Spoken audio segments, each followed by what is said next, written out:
Sean bienvenidos al podcast de Rogelio Rojas, espacio donde intento descifrar qué se esconde detrás del éxito de personas reales como tú y como yo.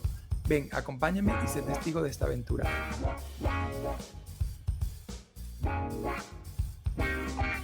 Hola a todos, sean bienvenidos nuevamente al podcast de Rogelio Rojas. Hoy estoy aquí en una ubicación especial de grabación en el Archivo Histórico de Barcelona y tengo el placer de tener aquí a Jordi. Hola Jordi, ¿cómo estás? Hola Rogelio, gracias por invitarme. Gracias a ti por aceptar la invitación y por darme este pequeño tour por el archivo histórico donde vi un poco de la historia de Barcelona, un poco de todos los documentos que se guardan aquí con tanto recelo.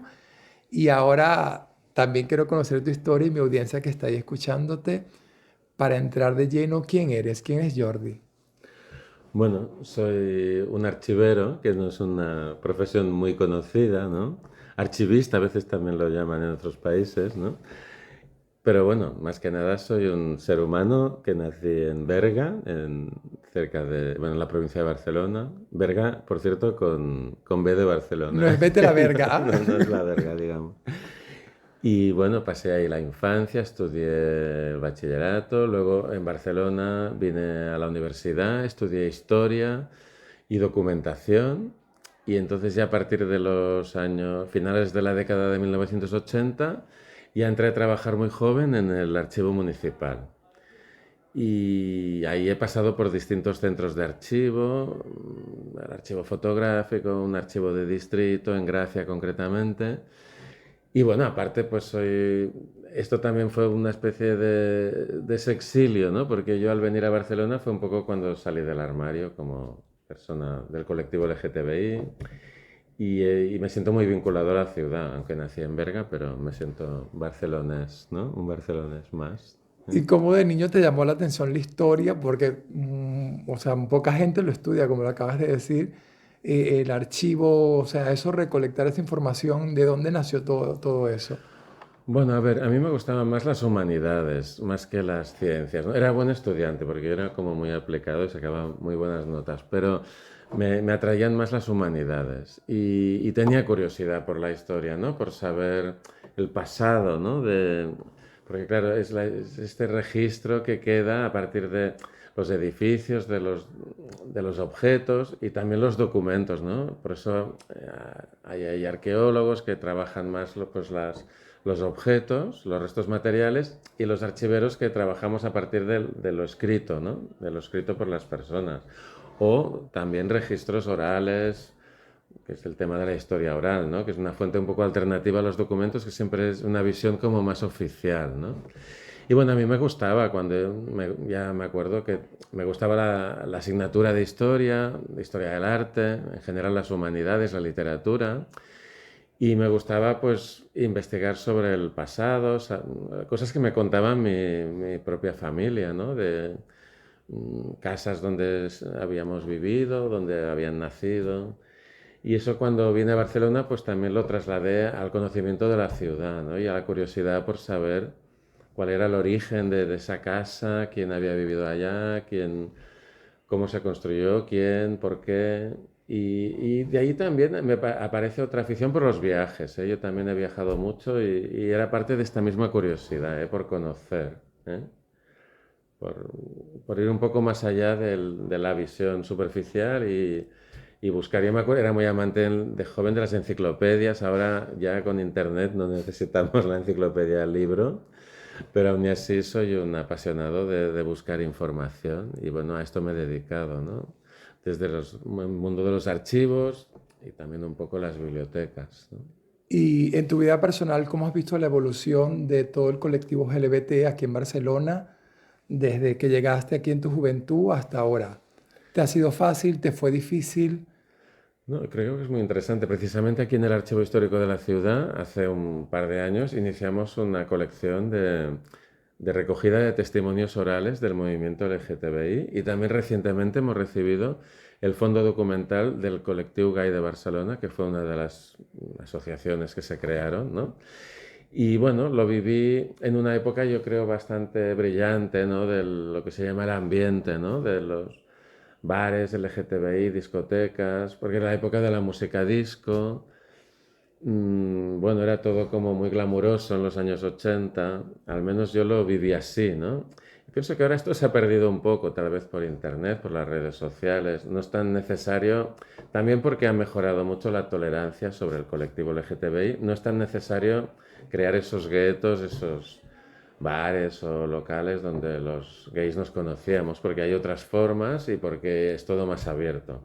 Pero es verdad que eso era como una cultura muy específica que tenía su propia estética, su forma de vestir, que ahora también se ha universalizado un poco. Todos los hombres ahora se cuidan más en su aspecto físico y antes parecía que esto era más exclusivo del colectivo LGTBI. Y la verdad es que yo lo viví viniendo de Berga, pues eso como una liberación, como una forma de vivir más apasionadamente, ¿no? Y de convivir con gente más afín, ¿no? A veces esto lo llaman el sexilio, porque a veces en un pueblo estas cosas no las puedes exteriorizar mucho y en una ciudad sí. Eso yo pienso que sigue pasando un poco ahora, ¿no? Pero en esa época era más acentuado. Y esa cultura, que era una cultura alternativa, lo que llamaron la movida, bueno, en Madrid y en Barcelona, pues iba muy legado también a la liberación sexual y después de la etapa del franquismo, que era todo un poco represivo, con un papel muy fuerte de la iglesia. Yo lo viví como muy, de una forma muy, muy natural ¿Con tus padres fuiste abiertamente bueno, sí, con mi homosexual de madre, cuando porque saliste o...? no, porque con mi padre murió cuando yo era muy joven. Yo tenía 6 años, en 1971. Por tanto, evidentemente, ahí no pude salir del armario, ¿no? Con mi madre sí, al principio fue más difícil, pero lo recogió muy bien. Ella y toda la familia, mi hermana y bueno, he tenido varias parejas y siempre lo hemos vivido de forma... Yo pienso que tuve la suerte de vivir en una época en que esto no ha sido un problema. Al contrario, que era incluso un motivo como de orgullo, ¿no? Y de ahí viene el orgullo gay y todo esto. Ahora pienso que estamos en otra época. También ha habido involuciones porque, no sé, ahora de repente el mundo también está dando muchas vueltas. Sé que es algo... Barcelona siempre ha sido una ciudad, pienso, muy gay friendly porque ya lo era incluso en los últimos años del franquismo, en que había una represión, pero había mucho ambiente gay, había muchos homosexuales y fue de los primeros sitios en que salieron del armario, ¿no? Yo viví, digamos, ya quizá una segunda etapa en que no, esta militancia ya no fue necesaria, pero digamos que conocí el mundo más asociativo, del, por ejemplo, Casa Lambda o determinadas asociaciones que había de gays y lesbianas. En esa época las lesbianas todavía estaban un poco más ocultas, ¿no? Y lo viví también en el mundo más de la fiesta, de los bares, en Barcelona, en Sitges, que era un punto de turismo gay muy consolidado ya en esa época. Y bueno, era algo muy estimulante, porque iba unido pues a una determinada música, determinada forma de vestir, determinada forma de ser que se puso de moda también. Que pienso que ahora esto no es tan evidente porque, ya te digo, actualmente las personas LGTBI pues no se distinguen quizá tanto y no necesitan marcar tanto territorio, ¿no? Que es una buena señal, pero tal vez también es una pérdida de una cierta identidad que se había ido creando en esas décadas. Yo creo en todo el mundo occidental, ¿no? ¿Y cuál es el recuerdo más bonito que tienes de Berga y de tu mamá y de tu Ah. familia? Ostras, vergas, que claro, yo con esto del sexilio a veces vives unas sensaciones contradictorias, ¿no? Pero ahora cuando voy lo veo con otros ojos. Bueno, Berga es un pueblo muy... una ciudad, porque es una pequeña ciudad, pero con mucha historia. Celebramos la fiesta de la Patum, que es una fiesta milenaria. Y estos son recuerdos que tienes porque son las canciones de la Patum que ya desde pequeño ves cada año y recuerdas y con mucha ilusión ves cómo salen los gigantes, las comparsas, los cabezudos, los bailes. Bueno, esto está muy interiorizado en cualquier persona nacida en Berga o que vive allá, ¿eh? Y eso Ibro es un pueblo en el Prepirineo, cerca de la montaña, entonces esas excursiones a los ríos en verano o a la nieve en invierno, pues lo vivía mucho. Hay otra pasión ahí que es la meteorología, que es algo que yo estudié geografía e historia y me acuerdo que me interesaba más la parte humanística, pero con esta excepción de la meteorología y la climatología. Yo ahora tengo una estación meteorológica en casa y es un tema que me apasiona también. Y en Berga es un sitio con un clima potente porque en invierno hace bastante frío, pero en verano hay muchas tormentas. Entonces, eso es un recuerdo que también tengo. Esas excursiones en el campo y un poco el clima, ¿no? Y esos restaurantes, que ahí hay muy buena comida, de los embutidos, sobre todo en la zona de Berga, son muy buenos. La llangunisa que llamamos ahí. Y bueno, buena comida y bueno, estudié en la escuela de La Salle, que era una escuela religiosa, de ahí quizá hay mucha disciplina, un tono un poco agresivo. En cambio, los años que pasé en el instituto público fueron como más estimulantes en ese sentido de conocer gente más variada y también unos profesores más abiertos y que me abrieron la mente, ¿no? Y hoy, ¿cuál dirías que es esa cualidad que tú dices, mira, esta es mi mayor fortaleza, esto es lo que es más positivo en mi vida? A ver, sí, yo creo que una constancia, porque cuando empiezo una cosa intento acabarla, ¿eh? Y bueno, la curiosidad, esta curiosidad que me ha llevado a especializarme en la historia, en los archivos, este interés por conservar por atesorar recuerdos, ¿no? Que yo creo que es algo muy que se refleja en los archivos y que también en mi vida personal, también a veces me cuesta desprenderme de fotos, de objetos. Porque tu Y casa es una hemeroteca, biblioteca sí, o no. bastante, bastante. No sé si tan bien organizada como el Archivo Histórico de la Ciudad, pero sí que para mí es estimulante. Ahora en digital todo esto a veces causa un cierto estrés, porque no se llega a poder ver todo lo que puedes consultar y todas las fotos que se hacen. Pero me acuerdo muy bien y conservo libros de texto, fotos y objetos recogidos en viajes, cosas de mis padres, de las distintas casas donde he vivido, pues siempre he intentado arrastrar algunos muebles. Entonces ahí hay unos recuerdos también, unos testimonios del pasado que para mí son importantes, ¿eh? Y me recuerdan muchas vivencias, ¿no? ¿Y Personales. cuál considerarías que es esa cualidad o esa característica que estás trabajando por mejorar? ¿O qué es lo Bueno, que más un te ha costado poco, en, sí, en- buscar en- una tranquilidad. Con los años uno gana en tranquilidad, ¿no? Yo hubo un tiempo en que era muy ansioso por conocer cosas, conocer gente, y ahora veo que la edad también por un lado, te cansas más, ¿no? Y no tienes tanta capacidad de absorber todo, y más en este mundo digital que la oferta es como inmensa. Entonces, buscar este equilibrio a través del yoga, por ejemplo, ¿no? O de una cierta relajación que te permita disfrutar más de esas cosas y no saturarse tanto que acaba en un estrés, ¿no? La saturación de información y de recuerdos y quizá reposarlo todo un poco y acumularlo, pero con una visión más madura que te permite recordar lo positivo, lo bueno y acumularlo como una experiencia que también te hace ver las cosas con una cierta distancia, ¿no? Y entonces ya no es esta ímpetu de intentar vivirlo todo, sino de gozar del momento y de las personas y de las situaciones y en una clave de crecimiento personal. ¿Y el éxito qué significa para ti? Bueno, yo creo que el éxito es sentirse también satisfecho de lo que has hecho, ¿no? A veces yo he renunciado a veces a determinadas promociones profesionales o determinados cargos en beneficio de una vida más tranquila, más equilibrio y de no...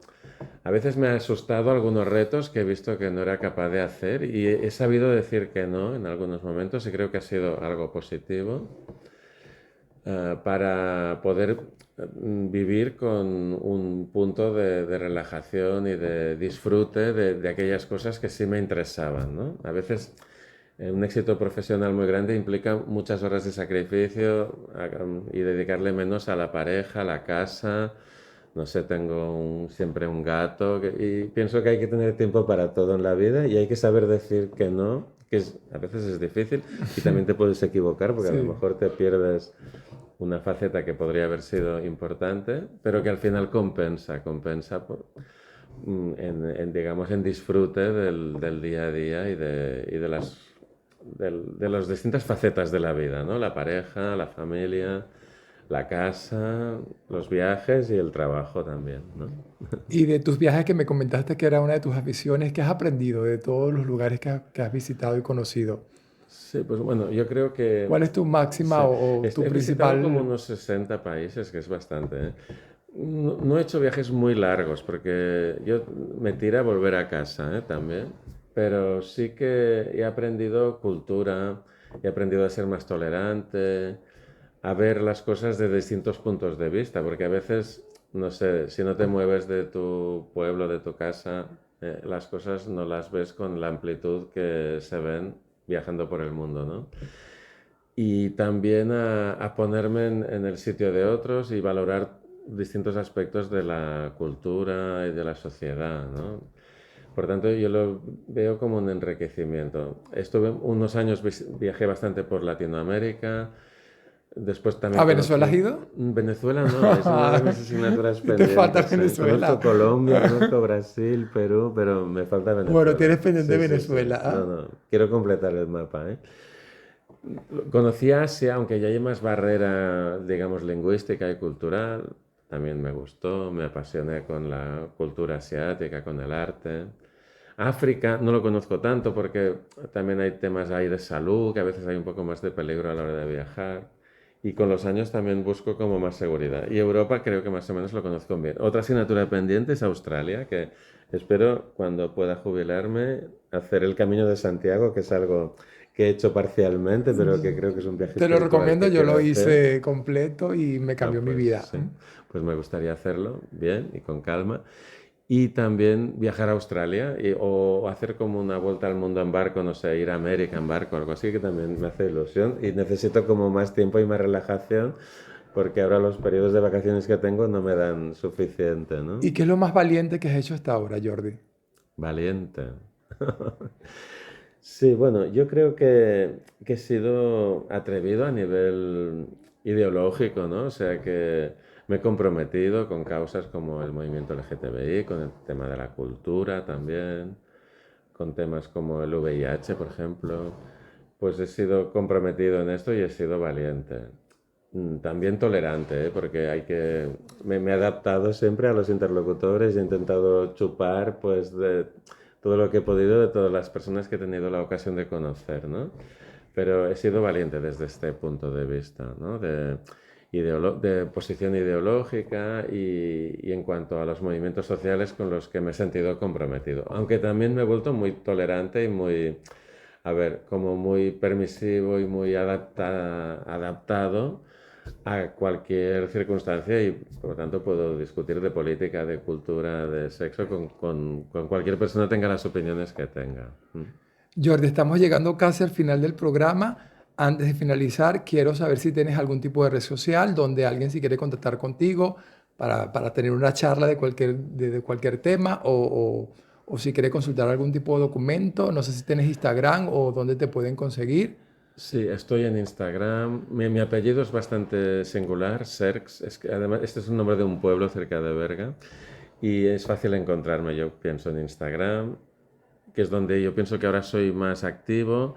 Como trabajé muchos años con fotografía, pues también tengo una afición por Si me siguen en las redes, verán que cuelgo a menudo o comparto fotografías históricas, pero también mi día a día, mis viajes. Aunque no me considero un fotógrafo, pero sí que la fotografía es una también de mis aficiones, ¿no?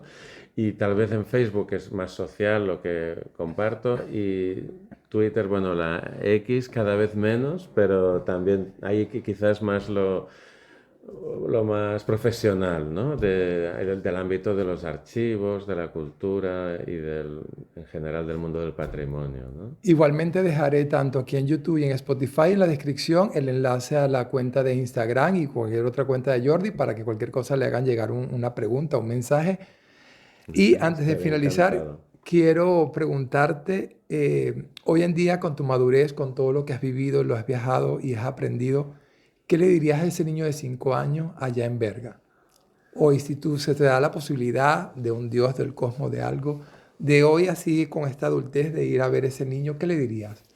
Bueno, quizá le diría que viviera con más intensidad la juventud, porque yo mis primeros años, digamos, de adolescente, los viví un poco encerrado en casa y tal, era un poco tímido y me costó ser más sociable y acabé siéndolo, ¿no? Pero si yo ahora estuviera en los 5 años, intentaría sociabilizar más, ¿no? Aunque bueno, eso es muy difícil porque entonces no sería yo, pues posiblemente no sería el Jordi Serge que soy hoy en día si hubiera vivido una infancia distinta. Y por tanto le diría que adelante, que saliera más de casa, que se moviera más. Aunque yo tuve grandes amistades, pero era una persona un poco tímida y reservada, ¿no? Y quizás si me viera, intentaría a ese niño sacarlo un poco de casa, ¿no? Jordi, te agradezco enormemente la oportunidad de entrevistarte, de conocer un poco más de tu historia, de abrirme las puertas al Archivo Histórico de Barcelona, de estar aquí sentado. Esta es la sala, se me fue el nombre, Masana, en la Sala sala Masana. Massana de todos estos libros, bueno, milenarios, no centenarios. Sí. Y para cerrar este episodio, quiero que dejes ese mensaje final, eso que salga de tu corazón, que quieras decirle a esa audiencia que está allí atenta escuchándote para cerrar esta entrevista. ¿Qué le dirías a estas personas que están allí? ¿O qué le aconsejarías o cuál es ese mensaje? Bueno, que vivan la vida con intensidad, que no desaprovechen las oportunidades que te da la vida a todos los niveles, a nivel personal, emocional, cultural, ¿no? Y que dejen pozo también, ¿no? Porque la historia es esto, ¿no? Es esta acumulación de objetos, de vivencias, de registros, y que esto también es un legado para las generaciones futuras. O sea que es una buena máxima, pues esto que quien no aprecia la historia, pues tampoco no tiene futuro, ¿no? Y un poco es esta mentalidad de vivir con intensidad y dejar huella para que la humanidad también progrese a partir de toda esta experiencia que todos, este granito de arena que todos aportamos a la historia de la humanidad y de la Tierra, ¿no? Muchísimas gracias, Jordi, y muchísimas gracias a ustedes por estar allí. Nos vemos en el próximo episodio. Un placer, muchas gracias. Gracias a ti. Hasta luego. Hasta luego, Rogelio. Si has llegado hasta aquí, muchas gracias. Recuerda suscribirte al podcast de Rogelio Rojas en YouTube, Spotify, Amazon Music, iVoox y Google Podcast. Y si crees que tu historia merece ser contada o conoces la de alguien que valga la pena escuchar, déjame saber en los comentarios y quien quita que mi próximo invitado seas tú. Hasta luego, nos vemos en el próximo episodio.